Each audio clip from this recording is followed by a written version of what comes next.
I've heard so much about Australia's wildlife, about how basically if you every corner you turn, there's an animal that's trying to kill you, about how many sort of like dangerous breeds of like spiders, snakes, scorpions, all that kind of stuff. But like if you were going to make a list, as someone who would love to come to Australia, whether it's this year or next year, like what are the animals that you need to avoid? Like the top 10, just get away from them by any means. For some people, Australia is a country full of lots of bitey animals that want to end your life. Although there are some dangerous creatures in Australia, the risk of them biting or killing you is relatively low. In fact, there are plenty of other countries that are far more dangerous when it comes to wildlife. But of course, it's important not to be reckless when visiting Australia.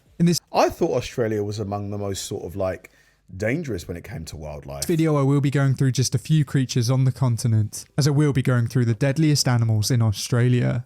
The first group of animals we will be looking at are the land animals. And when you first take a look at the Australian ecosystem, it seems to be missing something. Most other continents have large land carnivores, whereas Australia seems to be lacking them. This land was once home to a large marsupial lion, but this creature went extinct around 30,000 years ago. Today, one of Australia's largest land carnivores is the dingo, but this wild dog wasn't always Australian. The earliest known dingo fossil was found in Western Australia, and this dates back to around 3,450 years ago. So it's thought that dingoes first reached Australia around 8,300 years ago, and it's believed that they were brought over by a human population. Since then, they really have made Australia their home, but they're not exactly very dangerous to humans. In most cases, dingoes only go after children, and the most recent attacks were non-fatal and happened in 2021. To this day, there has only been a handful of fatal dingo attacks, and for the most part, we're not on the menu, and they don't view us as food. What do they go after, like dingoes? What's their main food source, or are they more like scavengers? In Australia, far more people are killed by domesticated dogs than they are by dingoes, and really they're not as dangerous as you might think. There are some other relatively large land carnivores in Australia, and these come in the form of monitor lizards. The largest of the Australian monitor lizards is the parenti. Wow, look at that. Look at the pattern on it. It looks amazing though, doesn't it?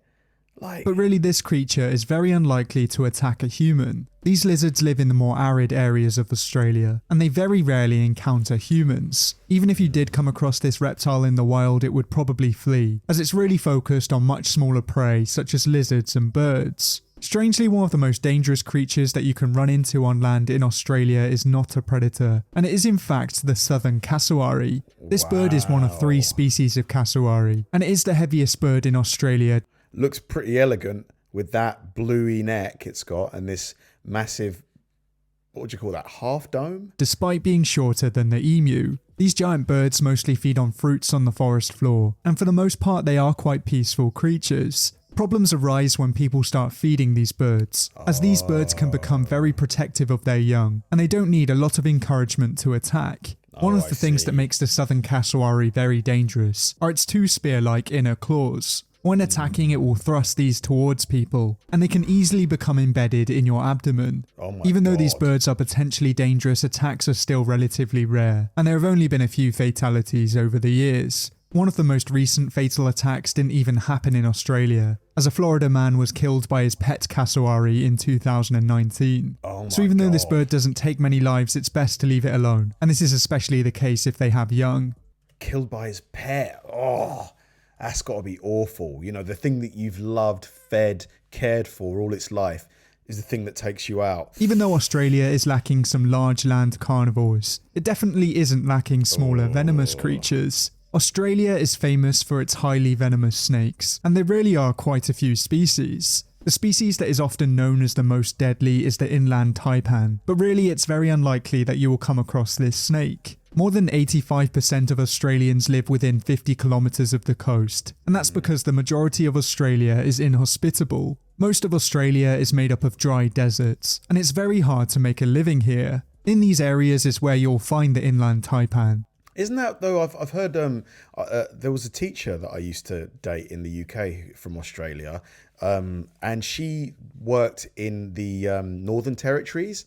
Apparently, you can make a lot of money by working in those areas where sort of like more inland, like they pay quite a good wage. Is that still true? And really, this snake wants nothing to do with you. They feed almost exclusively on small mammals, and they'd only bite a human in self-defense. This snake is called the deadliest snake in Australia because of its venom, as it's estimated that one bite possesses enough lethality to kill at least 100 fully grown humans. What? Of course, stats like these are very frightening, but there are quite a few other species that kill more people in Australia than the inland taipan. Since the year 2000, there are 4 main culprits when it comes to snakebite fatalities, and these are the coastal taipan with 3 fatalities, the western brown snake with 3 fatalities, the tiger snake with 6 fatalities, and the eastern brown snake with 12 fatalities. These 4 species are not the most venomous snakes, but they're more likely to come into contact with humans, and they're more likely to bite. Luckily, if you are bitten by any of these snakes in Australia, normally if you get medical attention you will be fine. As there are so many venomous creatures in Australia, most hospitals have a large amount of anti-venom, and this of course will reverse the effects of the venom. But is the anti-venom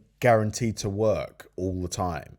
Like, are there cases of people having the anti-venom and still not making it? Australia is also very well known for its large spiders, and these can come in the form of tarantulas, trapdoor spiders, and mouse spiders. All of these arachnids are potentially dangerous, but possibly the most deadly species is the Sydney funnel web. This species has a highly toxic venom that's produced in large amounts. It has very large fangs to inject this venom, and a bite would definitely ruin your day. As this species is the deadliest spider in Australia, you may assume that it kills quite a few people each year. This couldn't be any further from the truth, as there hasn't been a fatality from a Sydney funnel web bite since 1981, and this was when its anti-venom was first made available. So even though many of the large spiders in Australia... Wow, look at the aesthetic of this one. Like, doesn't really look like, it looks like an alien. The head, so like thin, doesn't have that sort of bulky look that a lot of spiders have. Are frightening. It is very unlikely that they will kill you. But now we've looked at some of the most dangerous land creatures in Australia, it's time that we look towards the ocean. The waters around Australia are teeming with life, and there are quite a few marine species that can only be found around Australia. Just off the coast of Australia you will find some of the largest reefs in the world, and these reefs are very fragile and diverse.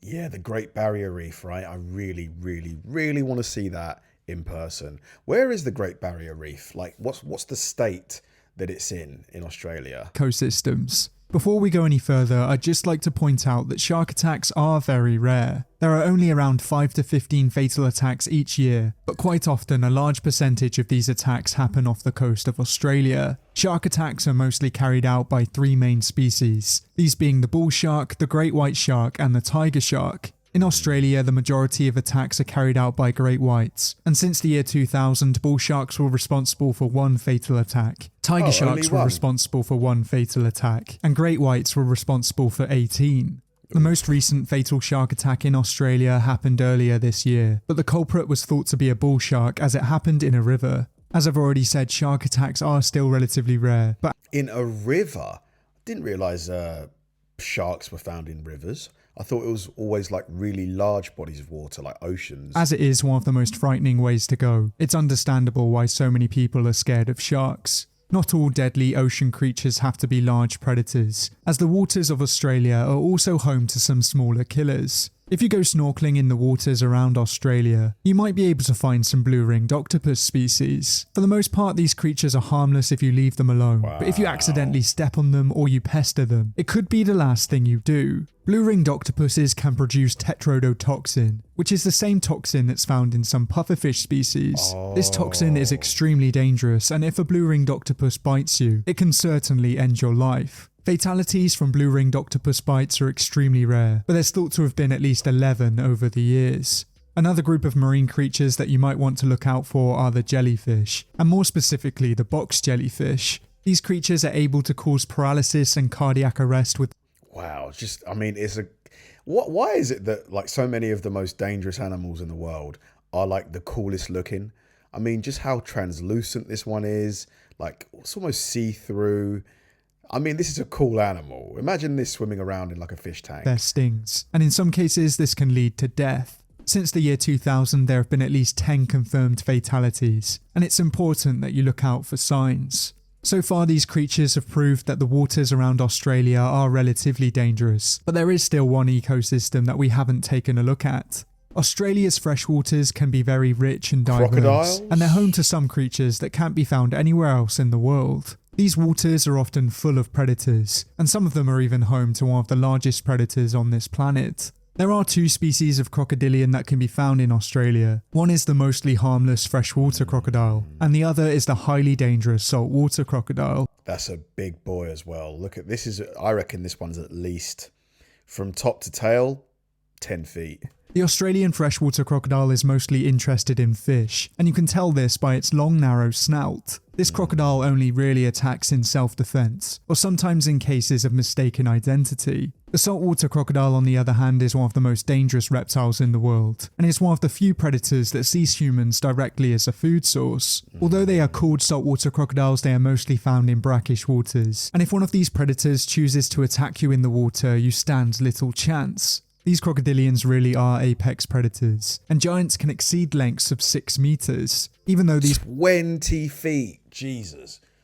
Mate, a 20-foot crocodile would be huge. Like, that could probably swallow a small human whole. Like, 20 feet. But the tail has got to be at least, what? 8 feet of that? The tail? But even then, that means the body is 12 foot long. That's mad. predators are terrifying, and they are more than capable of taking down a human. Fatal attacks on humans are still relatively rare. On average, in Australia, saltwater crocodiles kill around 1.9 people a year, and this really is a shockingly low number. I guess if you knew this predator could potentially be in a river, you're very unlikely to swim in it. Of and really, course. I wouldn't blame Avoid. you. If you think there's any deadly Australian creatures that I haven't included in this video, Wow. Okay, Aussie's watching this. So if you were advising me as to, like, you know, where to go, what to do, what not to do, to have a great time, not spend a bazillion dollars, and also avoid, you know, a lot of these really dangerous animals, like, what would you do? Like, what would the itinerary look like? Because I would love to do Australia, really want to do it, but I just have nowhere. I just don't know where to start. Like, got no reference point. Thanks for watching, guys. If you enjoyed the video, please like and subscribe, and check out the video I'm going to link right here. See you there.